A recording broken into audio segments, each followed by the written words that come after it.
semuda, welcome back to MPK TV Season 3. Pada kangen nggak nih sama MPK TV? Pastinya pada kangen lah ya.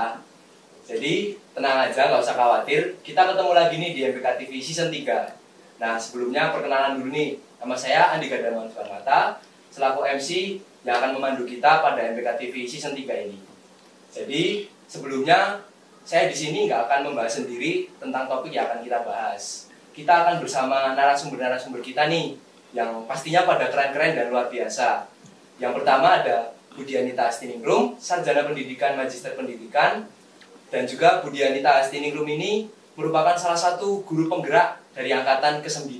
Keren nggak ya? Keren lah ya. Jadi yang kedua juga ada Bu Friska Amalia Diah Nugraheni, Sarjana Pendidikan Magister Sosiologi, dan katanya Bu Friska ini banyak fansnya loh teman-teman. Keren lah. Jadi mungkin teman-teman udah pada penasaran nih sama tema yang akan kita bahas pada episode kali ini. Jadi tema yang akan kita bahas pada episode kali ini, pembentukan karakter di kalangan generasi muda. Oke, tanpa basa-basi lagi, kita akan mulai saja tanya jawabnya. Jadi yang pertama, apa yang dimaksud dengan karakter dan mengapa penting dibentuk di kalangan generasi muda? Mungkin bisa dimulai dari Bu Dianita terlebih dahulu. Saya dulu atau Bu Friska nih? Dianita dulu.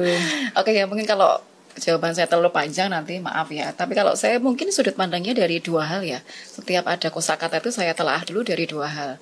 Yang pertama itu secara harfiah, yang kedua secara metaforis, seperti itu. Jadi mungkin ya, bisa dijelaskan Bu, secara harfiah itu sendiri seperti apa dan secara metaforis itu sendiri seperti apa? kalau secara harfiah itu adalah makna kata yang sesungguhnya. Jadi tanpa ada tambahan, kemudian tanpa ada unsur-unsur penambahannya. Tetapi kalau secara metaforis itu ada unsur tambahan di sana sehingga mempermudah orang lain untuk memahami. Jadi kalau saya di sini melihat tadi kan karakter bangsa ya. Di sini karakter bangsa itu kalau secara harfiah itu adalah suatu kumpulan nilai, bisa sikap, bisa perilaku ya, yang mencerminkan suatu bangsa itu sendiri. Nah aspeknya apa saja? Aspeknya itu bisa meliputi suatu kerja keras, kemudian tanggung jawab ya, kemudian ada solidaritas, kemudian ada patriotisme. Nah di sini tuh aspek-aspek ini tuh muncul ya, ada seperti itu. Nah karakter bangsa di sini tuh tidak terbentuk secara instan ya. Tahu instan ya, istilah instan. Jadi melalui proses yang sangat panjang seperti itu. Nah proses panjang itu seperti apa? Panjang tergantung dari tiap bangsa itu sendiri. Nah yang mempengaruhi apa saja? Kalau dari sudut pandang secara harfiah yang mempengaruhi itu bisa dari sisi sejarah. Kemudian selain sejarah ada pendidikan. Kemudian ada mungkin lingkungan sosial. Nah ini tuh diturunkan secara tradisi dari generasi satu ke generasi berikutnya. Nah itu kalau secara harfiah ya. Nah kalau secara metaforis seperti apa? Metaforis itu artinya ada unsur tambahan sehingga audien itu menjadi lebih paham karena ada unsur penambahan di sana. Nah kalau secara metaforis itu misalnya adalah kalau karakter bangsa itu menunjukkan suatu karakteristik atau kepribadian, atau bisa juga dibilang sebagai jiwa ya, atau hati nurani seperti itu. Nah ini kemudian pentingnya membentuk suatu karakter di sini itu tujuannya untuk apa? Nah ini kalau dari sudut pandang saya ya sebagai generasi yang mungkin kalau saya masih generasi lebih senior daripada kamu ya, karena kamu siswa ya.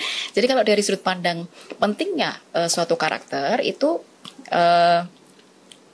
untuk membentuk masyarakat yang harmonis ya. Selain harmonis apalagi produktif. Harmonis, produktif, kemudian juga untuk membentuk jati diri yang lebih kuat. Tentunya untuk menghadapi tantangan di masa yang akan datang. Tantangannya seperti apa? Kita nggak tahu tantangannya seperti apa. Jadi yang penting kita siap dulu. Kalau kita punya jati diri yang kuat, insya Allah ke depannya kita akan mampu menghadapi apapun itu. Nah kemudian kalau dalam konteks Indonesia itu dikaitkannya dengan dasar negara kita kan Pancasila kan. Nah itu Pancasila sebagai landasan moral itu Pancasila sebagai dasar negara dan landasan moral dalam masyarakat berbangsa dan juga bernegara. Kemudian poin selanjutnya adalah mengapa karakter bangsa itu penting di kalangan generasi muda ya. Sekarang kan generasi muda itu sudah pindah dari angkatan saya ke angkatan yang mungkin Bu Friska. nanti akan ke angkatan kalian. Nah, seperti itu ya. Nah, ini penting kenapa? Karena kalau menurut sudut pandang kami ya, yang sudah mungkin melewati generasi muda itu ya, itu penting untuk tidak hanya kalian siap menghadapi tantangan di masa depan, tapi bagaimana kalian itu bisa produktif di masa sekarang, seperti itu ya. Produktifnya seperti apa? Ya menghasilkan karya, seperti acara-acara semacam ini. Atau mungkin selain menghasilkan karya ya juga ini ya, harus ini ya, intinya menjadi generasi yang produktif, mampu menghasilkan karya sehingga bisa mempunyai kemajuan dan keberlanjutan untuk bangsa kita. Intinya seperti itu kalau secara karakter bangsa. Oke. Terus menurut Bu Rizka sendiri bagaimana ya? Oke, kalau menurut saya karena Bu Dianita sudah menjelaskan dalam lingkup general yaitu dalam negara, mungkin saya akan menjelaskan secara lebih kecil lagi yaitu melalui atau dari individunya. Kenapa? Karena karakteristik ini menurut saya atau karakter ini adalah salah satu sifat, sikap dari seorang individu itu yang melekat. Jadi kita dalam kehidupan manusia kan pasti memiliki moral, terus memiliki adab, memiliki sifat-sifat watak yang dimana itu tidak bisa seperti yang dikatakan Bu Dianita bahwa itu tidak bisa muncul secara tiba-tiba. Kenapa? Karena itu dimulai dan dilalui dengan berbagai macam proses. Dari mulai dia lahir hingga dia dewasa pasti ada prosesnya. Nah, kalau betapa pentingnya karakter ini ada di dalam diri individu sebelum dia diterjunkan ke dalam wilayah masyarakat atau ke dalam masyarakat yang lebih luas. Karena menurut saya karakter ini menjadi salah satu poin penting dalam kehidupan. Ketika manusia atau individu tidak memiliki karakter yang bagus, pasti bisa dikatakan kehidupannya tidak dapat berjalan dengan lancar. Kalian pernah mendengar istilah orang yang tidak memiliki karakter yang bagus, maka kehidupannya akan berantakan, dan itu salah satunya iya. Salah satu yang sering kita lihat adalah orang yang tidak memiliki adab.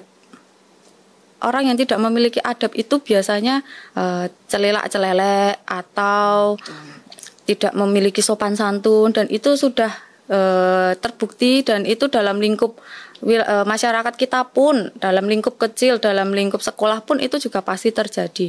Makanya kenapa karakter bangsa ini perlu ditegakkan, karakter individu itu perlu digembleng atau ditingkatkan lagi, ya salah satunya apa? Untuk mencetak generasi muda yang lebih berkualitas. Karena karakter dari individu ini akan menjadi cerminan dari karakter bangsa. Kalau karakter individunya tidak bagus, pasti dalam negara juga tidak akan bagus. Contoh kecilnya saja adalah ketika kalian nonton sepak bola. Itu bisa dilihat secara nyata. Selain itu adalah contoh di Indonesia dan di Jepang. Di Indonesia ini minat belajar siswa itu sangat minim. Kenapa? Karena salah satunya mereka malas untuk membaca, sedangkan di Jepang itu ditegakkan membaca itu adalah hal yang wajib. Dan itu salah satu bentuk nyata karakter yang ada dan yang berbeda antara Indonesia dengan di wilayah Jepang. Seperti itu kalau dari saya. Jadi sangat penting karakter bagi generasi muda, terlebih lagi di era dari Bu Dianita ke era saya, ke era teman-teman di bawah saya pun pasti akan mengalami perbedaan. Contohnya lain juga di era Bu Dianita pasti kita kenal yang namanya sopan santun itu menjadi hal yang utama dalam pembentukan karakter ya Bu Dianita. Yeah. Nah, sedangkan di era saya karakter sopan santun itu memang menjadi hal yang penting, tapi sudah mulai tergerus. Contohnya adalah pergeserannya. Misal kita dapat WA dari orang yang lebih tua pun kita bisa jawabnya nanti-nanti. Sedangkan di era zaman dahulu ketika ada SMS dari guru atau apa, ya. Itu otomatis. Ya, dulu era SMS. Waktu saya itu adanya era BBM.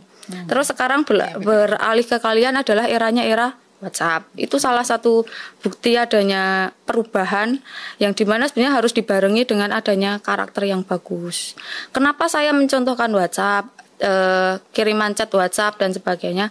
Karena melihat realitanya sekarang ini banyak sekali siswa atau peserta didik yang mungkin kurang dalam merespon guru, entah baik di kelas dan di luar kelas. Mungkin Mas Andika sendiri juga merasa begitu. Nah, contoh nyatanya seperti itu. Ya. Jadi menurut Bu Priska sama Bu Dianita ini berarti karakter itu sangat penting dibangun ya Bu? Ya, sangat. Sangat penting. Karakter itu poin utama dalam kehidupan sebenarnya. Kalau karakternya tidak tercetak dengan bagus ya saya rasa tidak akan berjalan dengan baik. Karena karakter itu kan di dalamnya ada banyak, salah satunya adab, moral, akhlak. Ya, Itu etika poin juga masuk etika. dalamnya, ya. Nah, itu poin-poin penting dalam kehidupan. Kalau kalian tidak bisa menegakkan itu ya pasti akan kehidupannya akan gonjang-ganjing. Kehidupan itu dalam artian interaksinya, terutama adalah dalam interaksi karena manusia itu kan sejujurnya dan kalian juga tidak bisa satu hari tidak berinteraksi dengan orang lain kan. Nah, itu makanya perlu ditegakkan. Jawabannya keren banget ya. Ya. Mungkin untuk pertanyaan selanjutnya, menurut Bu Friska dan Bu Dian, bagaimana karakter generasi muda di masa sekarang? Mungkin terutamanya di lingkup Semada dulu nih. Jadi mungkin bisa dikasih tahu juga bedanya sama yang zamannya Bu Dianita sama Bu Friska sama zaman sekarang itu gimana? Bu Priska dulu atau saya nih?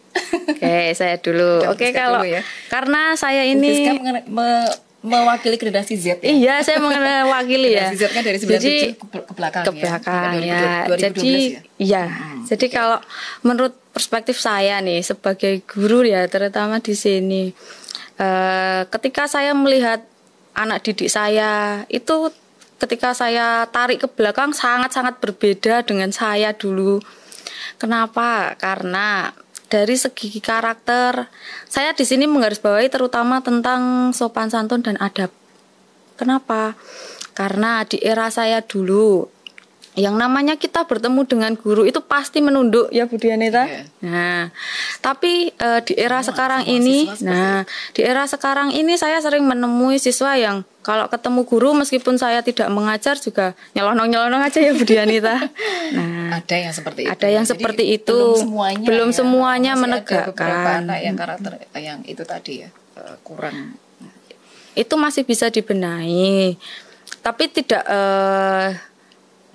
banyak juga yang misal yang melakukan itu gitu loh. Maksudnya dalam artian sudah banyak siswa-siswi terutama di lingkup Semada yang ketemu sama guru itu tidak hanya dengan saya ya, tapi dengan yang lain juga yang sudah menyapa meskipun tidak mengajar ataupun diajar juga sudah menyapa. Cuma masih ada beberapa oknum lah ya kita sebutnya bahwa etika, sopan santun, adab itu kurang ditegakkan gitu. Itu contoh gampangnya seperti itu. Kemudian selain itu, kalau selain dari etika, moral, adab, ada dari emosional peserta didik. Jadi saya sering menemui kasus nih di lingkup kita, emosional peserta didik itu selalu menggebu-gebu. Dalam artian gini, contohnya adalah sidak MPK dan OSIS kemarin ya, seperti yang kalian tahu. Mungkin ada beberapa yang tidak terima atau apa karena tidak sesuai dengan aturan. Nah itu, dan di situ kita bisa lihat, padahal di situ di dalam ini saya juga menemui itu sendiri. Di dalam kelas pun juga mereka kayak miskom antara kakak kelas dengan adik kelas. Terus timbul adu argumen yang dimana di situ tidak peduli akan etika, sopan santun.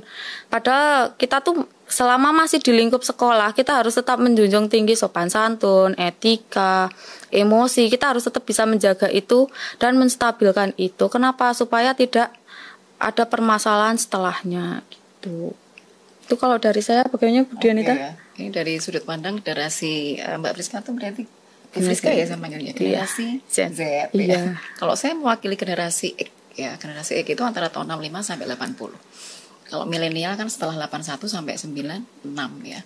Jadi bisa tahu ya ring usia kita ya Bu Priska. Bisa. Kita sama profesi guru, tapi kita punya ring usia ya. Iya.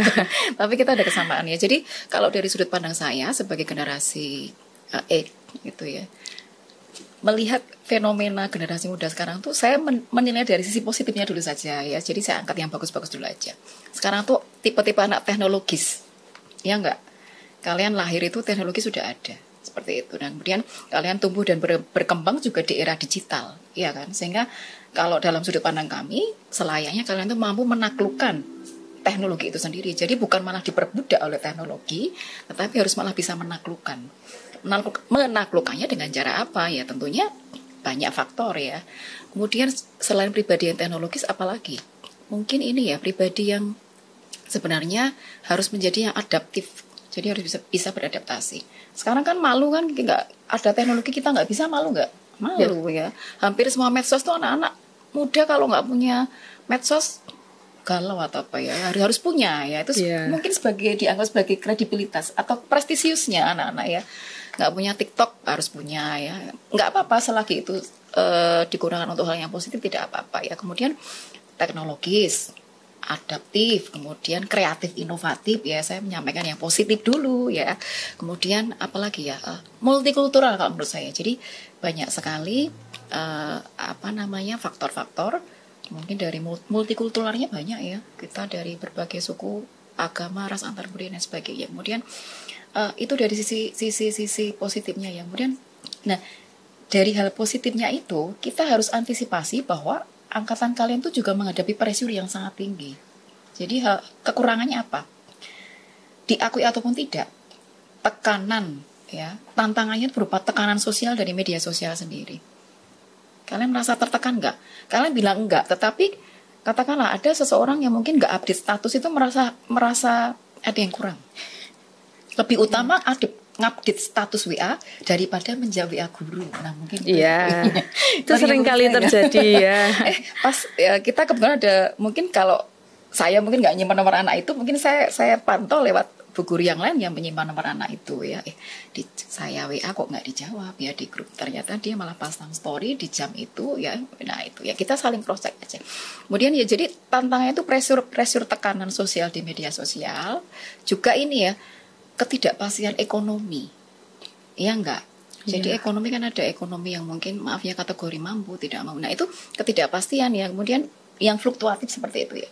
Kemudian ada lagi yaitu perubahan sosial, saya rasa sangat banyak perubahan sosial. Nah ini tiga faktor tadi itu mungkin menjadi suatu hal yang harus kalian sikapi ya. Sehingga generasi sekarang ini kan menghadapi hal yang tadi itu, kalian tuh butuh dukungan, bimbingan, pendampingan yang tepat penuh. Jadi tiga ya, dukungan, pendampingan dan bimbingan dan pendampingan yang tepat supaya kalian itu bisa menjadi pribadi yang kuat dan positif seperti itu.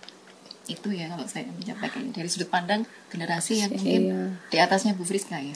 Sebenarnya kalau di era saya kan udah masuk nih, teknologi udah berkembang dengan segala media sosial yang udah banyak banget. Terlebih lagi apalagi sekarang udah ada TikTok, WhatsApp, apalagi ya banyak lah dan jenisnya. Sebenarnya kita tuh memang harus menerima terjadinya sebuah perubahan. Cuma di sini kan karena perubahan perkembangan teknologi yang terus menerus itu seringkali kita tuh keblinger. Nah disitulah yang kita harus waspadai. Kenapa? Karena meskipun kita mampu atau mau menerima perubahan itu, kita harus tahu batasan. Karena seringkali di era kalian itu atau terutama di era saya ya, karena saya sendiri juga sering keblinger dengan adanya media sosial itu. Jadi kita harus bisa memilih dan memilah mungkin mana yang tapi terlena ya. Iya, tapi juga sering juga Bu keblinger, terlena itu. Jadi itu meskipun ada perkembangan teknologi yang sangat-sangat maju, ini kita harus tetap bisalah memilah mana yang baik, mana yang tidak. Jadi kita dari diri kita sendiri juga harus bisa memfilter itu gitu. Karena saya pribadi ini sejujurnya juga kadang apalagi setelah balik kerja gitu, isinya cuma main sosial media dan itu seringkali membuat lupa waktu. Kalau di usia kalian mungkin ya seringkali main game, di jam pelajaran pun juga terjadi. Jadi ya saya rasa setidaknya kalian bisa menggunakan teknologi yang sedang berkembang ini secara baik dan lebih bijak lagi. Dan yang penting bisa memilih lah mana yang baik dan mana yang buruk. Karena dampak dari teknologi ini sendiri sebenarnya plus minusnya banyak. Plusnya kita tahu tentang dunia manapun, tentang informasi apapun. Cuma minusnya yaitu seringkali membuat kita lupa waktu. Kalau di usia anak pelajar mungkin ya membuat kita lupa belajar ya Bu. dan seringkali lupa mengerjakan PR baru dikerjakan besok paginya. Nah, Bukan seperti lupa, malah sengaja iya, mengabaikan. malah sengaja Lebih penting update iya, media lebih sosial penting ya, update media sosial daripada ngerjakan iya, tugasnya. mengerjakan tugasnya Namanya dari nanti-nanti guru. gitu. Ya. Merasa gitu nggak Mas? Iya, nah kan ini Kadang salah kala satu ya. bukti Kalau nyata. kadang-kala nggak apa-apa, karena kan kita tuh fasenya Iya, kan up fasenya, and down ya. iya. Pas kita mungkin merasa diri kita tuh dalam kondisi Iya. yang maksimal, kita tuh mungkin manajemen otaknya tuh bagus. Ya, kita bisa melakukan hal yang semuanya positif. Tapi ada kalanya kita tuh dalam kondisi down. Nah, itu kita nggak bisa menggunakan otak kita dengan maksimal. Sehingga yang muncul hanya rasa lelah, rasa capek. Kalau lelah capek itu istirahatkan kalau seperti itu. Jadi supaya nanti kalau nggak kita istirahatkan dan itu berkelanjutan, nah akhirnya yang muncul emosi-emosi Emosi. kita. Nah, penyaluran emosi yang nggak pas kan nanti ke hal-hal yang negatif seperti itu. Itu ya jawaban kami. Ya. Berarti perubahan itu sendiri bisa berdampak positif maupun berdampak negatif ya. Iya, tentu. Oh, pasti itu, Mas. Jadi juga saya bisa jujur ini seringkali ya, membawa dampak negatif juga. Iya. Mungkin dengan pembentukan karakter itu sendirilah nantinya seseorang dapat mengontrol dirinya untuk Iya. membawa dampak positif dari perubahan itu. Iya. Betul. Ya, Karena manajemen nggak diri. semua perubahan itu berdampak negatif kok. Kita bisa misal kita sekarang hari ini melakukan suatu hal yang itu menurut kita itu negatif, itu masih bisa kita rubah ke arah yang lebih positif lagi. Contohnya misal Mas Dika pernah kan merasa kayak di titik males untuk mengerjakan PR hari ini. Nah, itu masih bisa kita ubah gitu. Seperti itu contoh nyatanya. Ya, sederhana. Mungkin ke pertanyaan selanjutnya ya. Jadi pertanyaan selanjutnya itu menurut Budian dan Bu Friska, apa saja hal-hal yang dapat mempengaruhi karakter generasi muda sehingga bisa menjadi seperti itu tadi? Apa apa yang mempengaruhi? Mungkin kalau saya cenderung 3 hal ya. Itu tadi saya jawab, yang pertama itu teknologi, yang kedua perubahan sosial, yang ketiga globalisasi.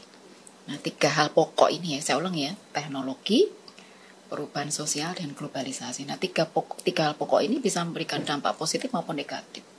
Nah, bagaimana memberikan dampak positif atau negatif? Nah, itu tergantung tadi adanya dukungan, bimbingan, pendampingan dari orang yang tepat tentunya ya. Kalau nggak tepat, nah ini jadi bumerang malahan ya. Ya, jadi harus orang yang tepat. Kemudian kalau sudah, kemudian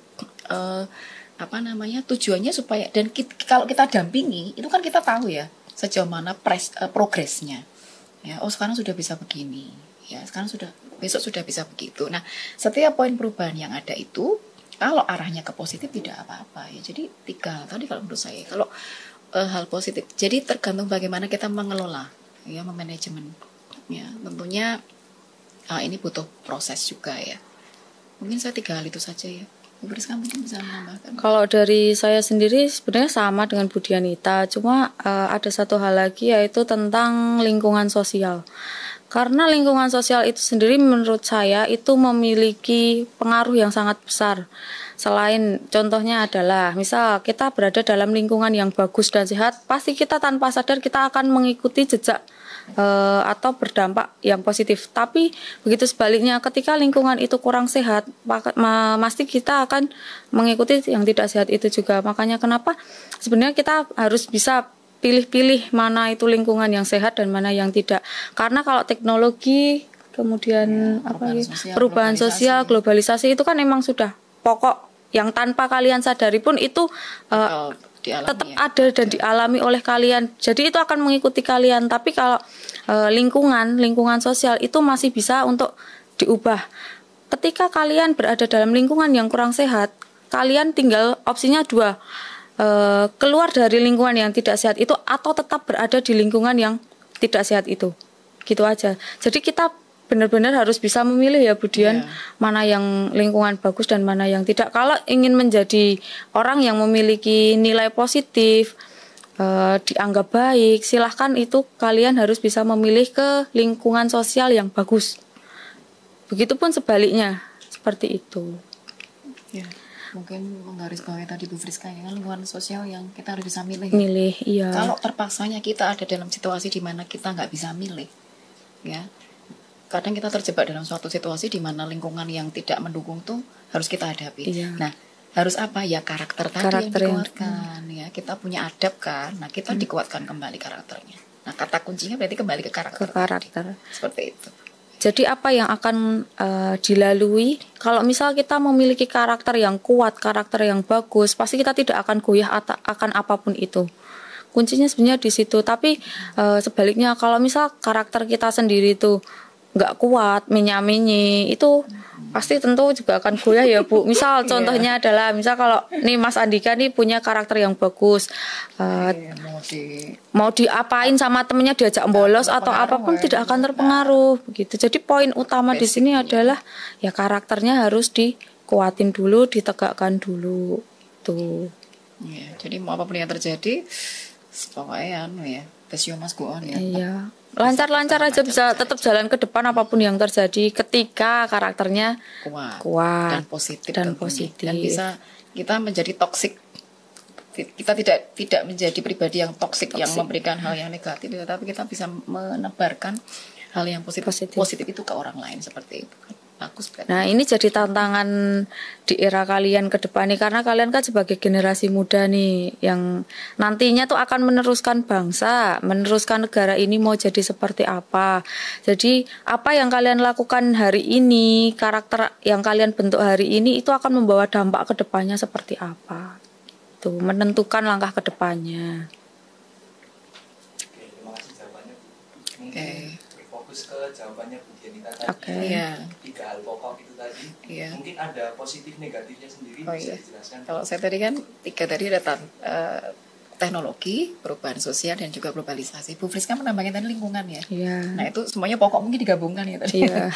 Jadi tentunya kalau teknologi ya, kalau kita selagi kita masih bisa mengendalikan teknologi, kita yang punya kendali, bukan kita yang dikendalikan. Itu kan berarti memberikan dampak positif. Kita yang punya kontrol atas diri kita dan juga atas teknologi atau hal yang tadi yang ada di luar dari diri kita. Tapi nah itu berarti memberikan dampak positif. Tetapi kalau kita yang justru di bawah kendali teknologi, mudah-mudahan jangan sampai ya, kalau kita di bawah kendali teknologi, nah itu yang susah. Berarti Tapi kan kita gimana ya? Tapi realitanya juga seringkali kita berada di bawah kontrol dari kalau bisa kita sebuah teknologi. menguasai ya, tetapi memang kemampuan manusia terbatas. Iya. Tapi jangan istilahnya jangan kasarnya jangan sampai diperbudak oleh teknologi gitu aja lah. Kita harus memang era kalian tuh tumbuh dan berkembangnya di era digital sebab teknologi ya. Yang penting kita bisa kalau tidak menguasai secara total ya berarti kita bisa memanage supaya mana yang kita bisa lakukan yang positif dan mana yang harus kita tinggalkan. Tadi itu butuh dukungan. Generasi kalian itu tetap diakui atau tidak, tetap butuh dukungan, bimbingan, pendampingan dari orang yang tepat. Kalau hanya dukungan, bimbingan, pendampingan, nggak ada kata-kata orang yang tepat, bahaya. Menyeleksi orang yang tepat itu seperti apa? Nah, ini kalian butuh masukan dari orang lain. Jadi nggak bisa memutuskan. Jadi kita butuh argu, butuh alasan, butuh masukan dari orang lain. Jadi kita tidak menjadi pribadi yang anti kritik, anti masukan, pribadi yang superioritas. Jadi low profile, tapi dengan catatan bahwa kita memperkuat tadi dengan cara akui bahwa kalian itu butuh dukungan.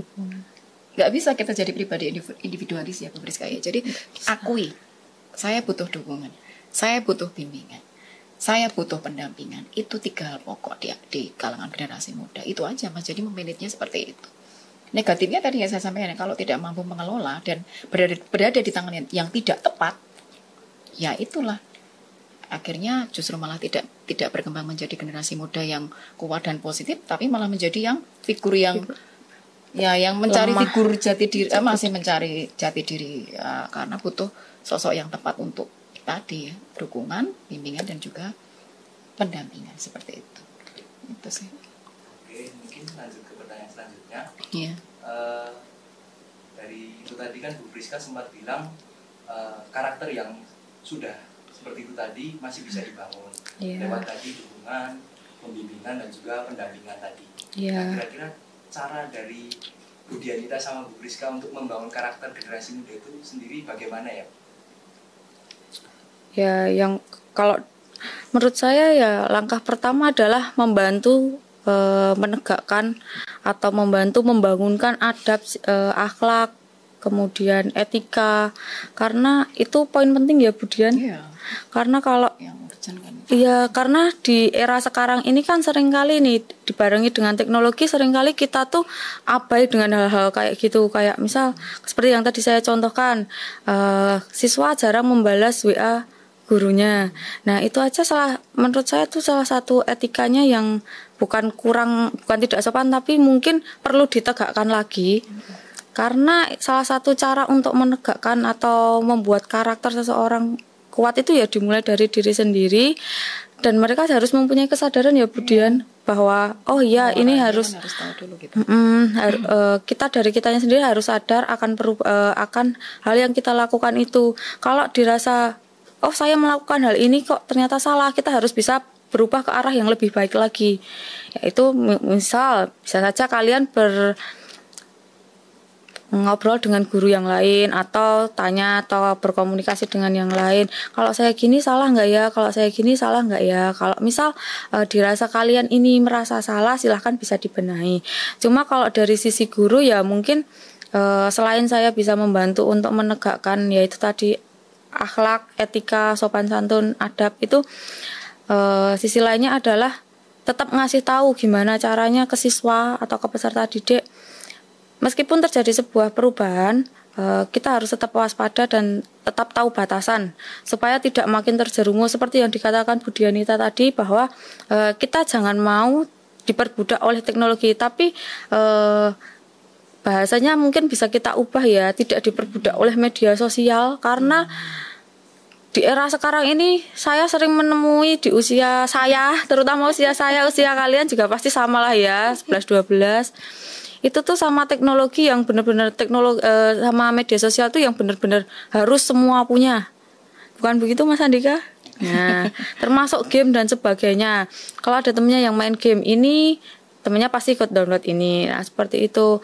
Yang penting kita tuh kalau dari guru mungkin ya bisa untuk ngasih tahu supaya tahu perubahan tapi tetap tahu batasannya seperti apa gitu. Terus selain itu juga kalau dari saya sih tetap guru kan di sekolah itu adalah bapak ibunya siswa ya. Jadi setidaknya kalau dari perspektif guru mungkin masih bisa memberikan contoh yang baik. Dalam artian dari tingkah laku, terus tutur bicara dan sebagainya, itu tuh masih bisa dicontohkan. Cuma sebenarnya di sini itu poinnya harus sama-sama sadar antara guru dengan peserta didik.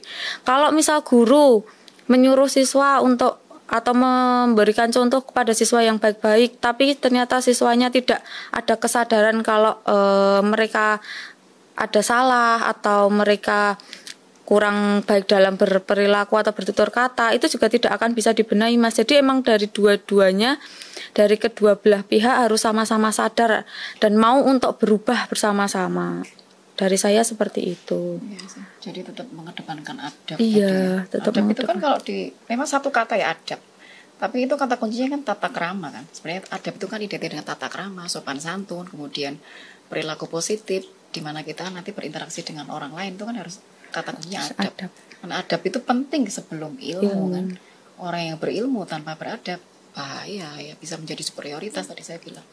Kemudian bisa menjadi pribadi yang anti kritik. Nah itu kan bahaya, mau rasa dirinya paling benar. Nah itu kan. Jadi kata kuncinya adab, karakter itu tetap berkaitan seperti itu. Sebenarnya ada korelasinya antara adab dan karakter itu, karena adab itu yang akan membangun kuat tidaknya karakter kalian gitu. Sebenarnya kenapa seperti yang dibilang Bu Dianita tadi, bahwa adab itu jauh lebih penting dibandingkan ilmu, karena ilmu tanpa adab juga tidak akan bisa diterima sebenarnya. Kasarannya gini, kalau orang berilmu itu belum tentu punya adab, tapi kalau orang beradab pasti udah punya ilmu. Meskipun itu ilmu itu kan ada takarannya masing-masing ya Bu Dianita. Jadi kita bisa ukur dari situ, dan biasanya orang yang udah memiliki adab yang bagus pasti dalam kehidupan sosialnya pun interaksinya dengan orang lain pasti juga bagus. Nilai plusnya. Ada nilai plus lah dalam, ibaratnya tuh adab itu adalah citra yang kalian bangun. Kalau adabnya bagus pasti citra yang terbentuk juga bagus ya Bu Dianita. Mindsetnya orang-orang kan itu nggak harus melalui hal yang kompleks ya. Kita melalui perilaku, mungkin gestur tubuh kita atau mungkin tata cara kita berbicara itu sudah. Misalnya tadi ada Bu Priska bilang WA menjawab itu sudah bagian dari adab. Adab menghormati guru, orang yang lebih tua, atau mungkin orang tua kalian telepon nggak diangkat ya. Itu kalian ngalami itu nggak, ditelepon orang tua nggak diangkat itu. Kadang ya. Itu pada orang tua tujuannya kan untuk memantau anaknya ada di mana, nah seperti itu. Nah jadi itu tadi hal-hal yang sederhana lah, dimulai dari lingkungan kita aja. Oh mulailah dengan menjawab. Bu guru mungkin ini tuh kerjakan tugas ini, nggak ada yang jawab ya. Padahal waktu kita cek info di read itu ya, centang anak-anak read ya. Ya, dan itu baru kejadian hari ini dengan saya Bu Dian. Jadi fenomena seperti itu apa ya? Selalu terjadi ya. Oke, kita bicara hal itu di menit ini, detik ini. Oke, sepersekian orang tahu dengan yang kita bahas ya. Tetapi mungkin ke depan ada lagi pribadi yang nggak paham dan kita harus mengulang kembali apa yang kita sampaikan. Ya, jadi kalau kita merekam, kemudian rekam jejak kita untuk menyampaikan ke orang-orang itu jangan sampai pudar hanya karena oknum tertentu yang malas mendengarkan hal-hal positif dari kita ya. Jadi yang penting nggak henti kita menyuarakan hal seperti itu ya. Adab karakter penting di era apapun, mau dari generasi X, kemudian generasi milenial ya, generasi Z, generasi Alpha ya yang terakhir ya di tahun 2013 ke belakang kan generasi Alpha. Mungkin jadi alpha, beta atau apa kita nggak tahu nanti ya. Jadi ya itu tadi kata kuncinya adab lebih dulu daripada ilmu seperti itu. Kalau dari Mas Andika sendiri gimana? Maksudnya dalam artian menanggapi nih di era generasi Alpha ya, di era generasi Alpha. Berapa lahirnya Mas? 2000. Oh iya. Masih segenerasi sama Bu. Oh iya ya. Lebih muda. Di era generasinya Mas Andika dan kawan-kawan ini, menanggapinya itu seperti apa? Maksudnya adab dengan adab tuh menyadari nggak sih Mas? Maksudnya kayak oh iya ternyata adab itu penting gitu. Ya, menyadari itu kan sebenarnya terkadang kan seseorang itu tahu bahwa adab itu penting, namun biasanya seseorang tetap mengedepankan ilmu terlebih dahulu.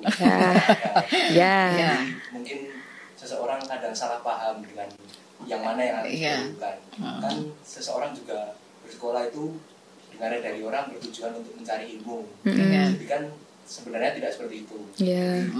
Seseorang atau murid harus juga bisa membangun karakternya di sekolah, sehingga dia dapat mendahulukan adab sebelum ilmu. Nah seperti itu. Jadi dalam kondisi apapun adab itu jadi hal yang nomor satu ya. Itu dulu lah, prioritas lah ya. Ya bahayanya orang berilmu nggak punya adab kan? Gitu. Bahaya itu soalnya. Jadi orang superioritas tadi, kritik dan sebagainya. Ya, gitu ya Mas ya. Oke, lanjut nih ke pertanyaan terakhir. Jadi pertanyaan terakhir, menurut Budian dan juga Bu Friska, apa saja nilai-nilai yang sebaiknya ditanamkan pada generasi muda untuk memperkuat karakter kalangan generasi muda? Kalau kita bicara nilai-nilai ya, nilai-nilai yang harus ditanamkan pada generasi muda untuk memperkuat karakter ya tadi ya. Kan kita sebagai pelajar itu kita pasti mengenal istilah profil pelajar Pancasila. Di situ ada 6 dimensi yang ada di situ. 6 dimensinya apa saja. Nah, kita harus hafal sebagai pelajar ya. Ini sebagai guru saya menyatakan seperti ya. Jadi beriman dan bertakwa kepada Tuhan Yang Maha Esa, ya, berakhlak mulia. Kemudian yang kedua adalah berkebinekaan global. Kemudian gotong royong, mandiri, kreatif, bernalar kritisnya. Jadi poin-poin umumnya kan 6 dimensi itu. Nah, itu bisa disub-subkan. Ya, bernalar kritis itu seperti apa ya, mungkin harus bisa menyimpulkan sesuatu, harus bisa bertindak evaluatif, reflektif seperti itu, berpikir secara analitis seperti itu. Jadi mungkin Bu Friska menambahkan nilai yang harus ditanamkan. Sebenarnya sama ya, kurang lebih kita harus tahu 6 dimensi dari profil pelajar Pancasila itu sendiri. Kalau kita udah bisa menegakkan itu, pasti karakternya akan terbentuk secara lebih kuat dan lebih bagus. Makanya kenapa sebagai peserta didik, nggak hanya sebagai peserta didik sih ya, tapi sebagai guru juga, kita juga harus sama-sama meningkatkan dan menegakkan 6 profil pelajar Pancasila itu tadi. Itu kalau dari saya seperti itu ya. Itu sudah mencakup. Itu udah mencakup. Iya, itu kalau kita udah tahu 6 itu udah masuk dalam adab, akhlak dan sebagainya, udah ada di situ semua. Jadi tanpa kita sadari sebenarnya udah menegakkan ya Bu karakternya, membangun karakter yang lebih bagus dan lebih baik dari sebelumnya, itu udah bisa. Tidak hanya teori tapi yang penting eksekusi. Konkret, tindakan konkret dari mewujudkan 6 dimensi profil pelajar Pancasila tadi. Ini kan udah tahu nih teorinya ini. Nah, sekarang langkah kedepannya adalah menegakkan dan melakukan dari 6 dimensi itu tadi. Itu yang akan jadi PR kita semua kedepannya untuk lebih menegakkan 6 dimensi profil pelajar Pancasila itu tadi. Sehingga yang adab lebih penting lebih dulu daripada ilmu itu nanti akan sudah tercover di situ. Ya, seperti itulah. Baik Bu, jawabannya keren-keren Mbak ya teman-teman dari narasumber kita, dan jawabannya juga sangat detail, lengkap. Jadi mungkin saya selaku MC akan mengambil kesimpulan terkait pembahasan kita dengan narasumber pada hari ini. Jadi apa yang ingin disampaikan narasumber adalah pembentukan karakter bagi kalangan generasi muda itu sangat penting, karena dengan pembentukan karakter akan membangun adab, moral, serta etika bagi generasi muda, sehingga terbangun generasi yang berkarakter dan kuat, sehingga dapat membangun negeri ini. Jadi jangan lupakan juga pesan-pesan dari Bu Dianita serta Bu Friska terkait dengan mendahulukan adab sebelum ilmu. Jadi inilah jawaban dari Bu Friska dan Bu Dian, selaku guru SMA Negeri 2 Klaten dan selaku narasumber kita pada hari ini.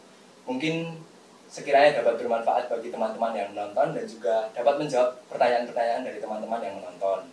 Semoga kiranya teman-teman dapat menerapkan dalam kehidupan sehari-hari dan juga tetap sopan santun dimanapun dan kapanpun, berkarakter yang baik. Terima kasih teman-teman, bye-bye.